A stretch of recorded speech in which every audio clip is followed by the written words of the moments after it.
Europe 1, circuit court. Et circuit court, ça continue jusqu'à 14h avec Maxime Switek et Anne Le Gall. Le portrait. Le portrait d'une personnalité qui agit à son niveau pour rendre le monde plus solidaire, c'est tous les jours avec vous, Cyrielle Ariel. Aujourd'hui, portrait d'une ingénieure spécialisée en biologie qui s'est reconvertie dans la mode éthique. Il s'agit de Marie Nguyen. Oui, c'est une brune aux cheveux longs et petit coucou à Isabelle Saporta de 26 ans qui a suivi une formation d'ingénieur dans la recherche en biologie.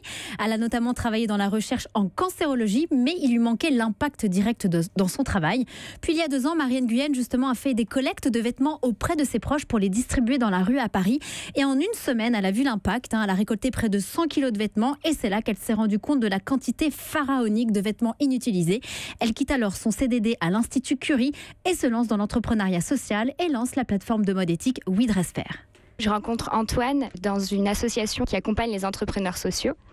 Et on se rend compte qu'il y a de plus en plus de marques qui font les choses bien, qui se soucient des hommes et de la planète, notamment en utilisant des matières recyclées, des matières biologiques, qui payent dignement les personnes qui confectionnent les vêtements.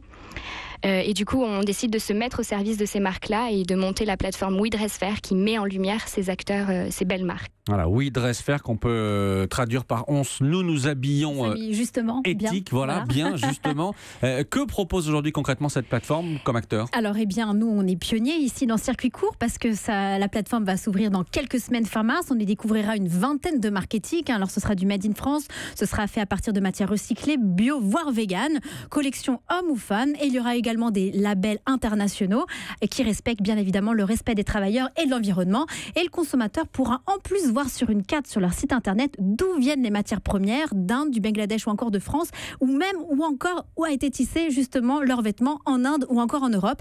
Un projet loin du monde scientifique dans lequel Marie Nguyen a commencé, mais qui la stimule aujourd'hui pour faire changer les choses et donner le pouvoir aux consommateurs.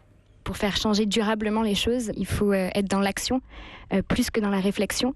Et aujourd'hui, j'espère du coup, avec Antoine, pouvoir inspirer aussi et pouvoir faire changer ces choses durablement en mettant en avant les gens qui font les choses bien. Et si vous voulez justement soutenir ce projet, sachez qu'actuellement, sur Ulule, il y a une campagne de financement participatif. We Dress Fair. Merci beaucoup Cyrielle Ariel.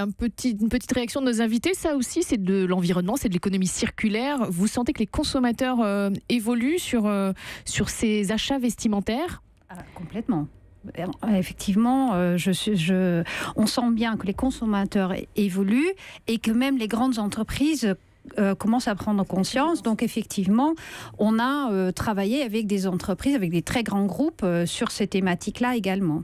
Maxime Capron, vous achetez d'occasion, des fois, en tout cas éthique. D'occasion, responsable, voilà, c'est typiquement dans le secteur de l'environnement, vous avez plusieurs contraintes, une qui peut être réglementaire, donc là on n'a pas vraiment trop le choix, mais derrière la loi du marché, elle est des fois aussi tout aussi puissante et ce besoin de ces consommateurs de repenser ce qu'ils achètent, ce qu'ils consomment, il est là et donc du coup les entreprises ils sont obligées de s'adapter.